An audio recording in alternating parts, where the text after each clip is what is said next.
ministra de la Mujer, Rosario Sasieta, nos atiende desde Colombia. Está acompañada por la madre de Catherine Gómez. Catherine Gómez fue esta muchacha rociada con gasolina y quemada por este sujeto de apellido Tarache sobre el que veníamos hablando. Rosario Sasieta nos atiende a esta hora. Muy buenas noches, Rosario. Bienvenida al programa. Hola, Mávila. Muy buenas noches. Encantada de estar aquí en Panamericana. Un saludo a todos tus televidentes. Desde Bogotá. Sí, gracias, Rosario. ¿Ha sido esta la mejor solución, dirías, para el caso Tarache? ¿La decisión adoptada por Cancillería colombiana hoy? Yo te voy a contar las dos posibilidades.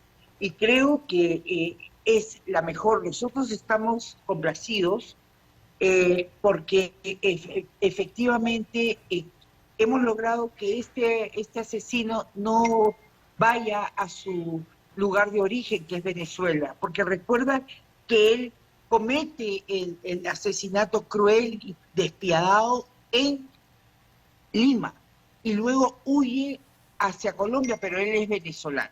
Entonces, frente a esto, él, cuando ocurre esto y él entra a Colombia, Colombia lo captura y tenía 5 días hábiles para tomar una resolución. Esta resolución era de plena facultad del Ejecutivo de Colombia. Entonces, el Ejecutivo tenía que tomar una decisión.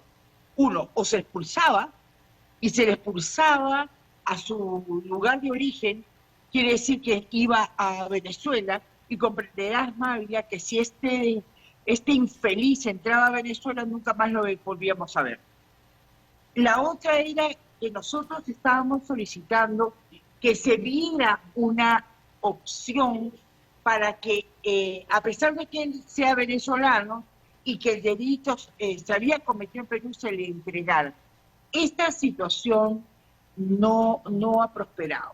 Entonces, Colombia decide detenerlo preventivamente por solicitud de extradición.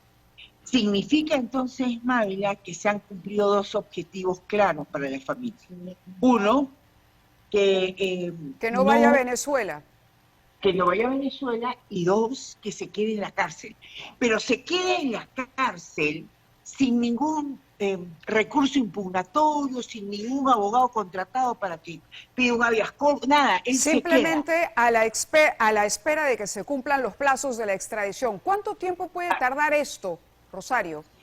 Depende, porque lo que nosotros estamos viendo es que el gobierno de Colombia, al recibir el cuadernillo de extradición, sería extraordinario que se allanara.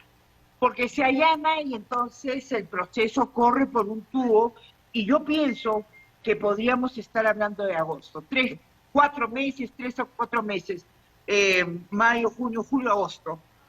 Podría estar este infeliz aquí frente a la justicia peruana, que entraría directamente por los 9 meses de prisión preventiva que la juez le dio, y segundo, sometido a una posible sentencia de cadena perpetua, que, como bien sabes, en la República de Perú, esta cadena perpetua se reduce a 35 años. De acuerdo. Muchísimas gracias, Rosario. Tenemos información de que hubo un acercamiento con el gobierno colombiano para saber si era cierto o no que el señor Petro, presidente de Colombia, estaba poniendo reparos debido a las fricciones que hay o a su falta de reconocimiento, digamos, de la legalidad que tiene el gobierno de Dina Boluarte, y si había algún tipo de injerencia política en esto. Sobre ese punto. Yo desconozco, porque lo único que me ha interesado, Mávila, y tú me conoces, es tener esta iniciativa ciudadana para darle una tranquilidad de alma a estos padres y a esta familia. ¿Usted llegó a conversar con el presidente? No, porque está en la ONU, él está en un foro de la ONU, y me imagino que su agenda está sumamente recargada. No pude conversar con él. Correcto, pero sobre esa información, ¿qué podría contarnos sobre de pronto la percepción que tuvo en este acercamiento a las autoridades del Poder Ejecutivo. Yo te digo lo siguiente.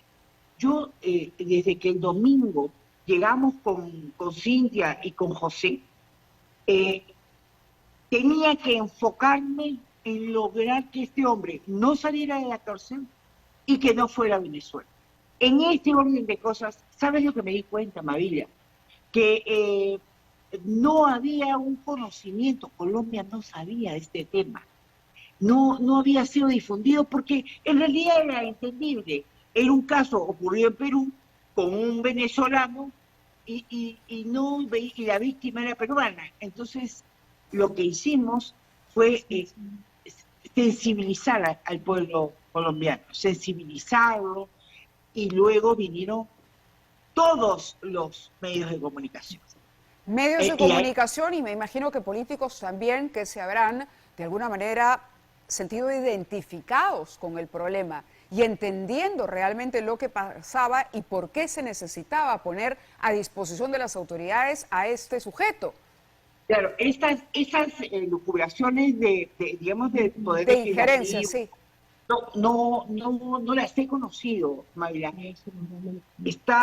Estábamos enfocados en que los medios de comunicación televisivos, radiales, porque yo era la vocera, yo aquí no soy abogada, soy vocera. Entonces, cuando los colombianos, los periodistas, los colegas, han visto el grado, yo les dije, si este hombre está en libertad, las colombianas no se merecen que un depredador, un asesino esté en las calles de Bogotá o de Colombia. Entonces es ahí donde ellos han difundido de una manera inmediata, y puedes verlo en todos los periódicos, en todas las revistas, en programas de televisión, que efectivamente, pues, ¿qué es lo que pedimos nosotros? Nosotros pedimos que el gobierno de Colombia se allane al cuaderno de extradición, porque aquí no hay ninguna discusión ideológica, no es lucha esto es la persecución a un homicida. Eso pedimos, y pedimos a la Policía Nacional del Perú que se le dé garantías personales a esta familia. De acuerdo. Yo quería finalmente, Rosario, pedirle una reflexión. Usted ha sido ministra de la Mujer, no es ministra de la Mujer. Como acaba de decir, tampoco es una funcionaria representante del Estado en este momento. Tomó la iniciativa de acompañar a esta pareja, de llegar a Colombia y de ponerse a disposición de los medios de comunicación y visibilizar la situación. ¿Cómo entender que una iniciativa particular puede tener efectos que no consigue nuestro gobierno a través de los canales oficiales? Que más ha servido hacer una campaña de sensibilización a través de la prensa colombiana y de la clase política colombiana que cree en la justicia antes de que nuestras propias autoridades hayan conseguido este logro. Esa reflexión se la dejo a la ciudadanía, pero lo importante, Mávila, y te agradezco, es uno tiene que tener convicción.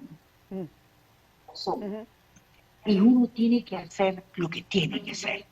Mi madre me decía que el deber ante todo es deber siempre. Y el papel que ha desempeñado la ministra Tolentino en esta historia, ¿cómo lo calificaría? Yo sé, porque he conversado con la madre de Catherine, que ella está muy dolida, porque además tuvo declaraciones desafortunadas en un inicio.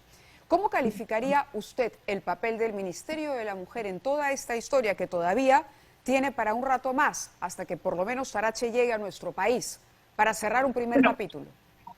Yo creo que ahora tenemos que mostrar unidad frente a esta mamá y frente a este papá. O sea, lo demás en este momento,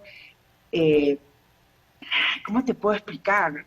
Cada uno debe contestar esa pregunta, y todos debemos hacernos siempre esta pregunta, que los temas de mujeres y niños no tienen color político, que no es de izquierda ni de derecha, y que uno tiene que atenderlos, sea de la condición que sea si es hijo de un trotskista, y ese hijo de un trotskista le pasa algo, vamos a decir no, porque tú eres trotskista, o si eres uno de derecha extrema, en eso está.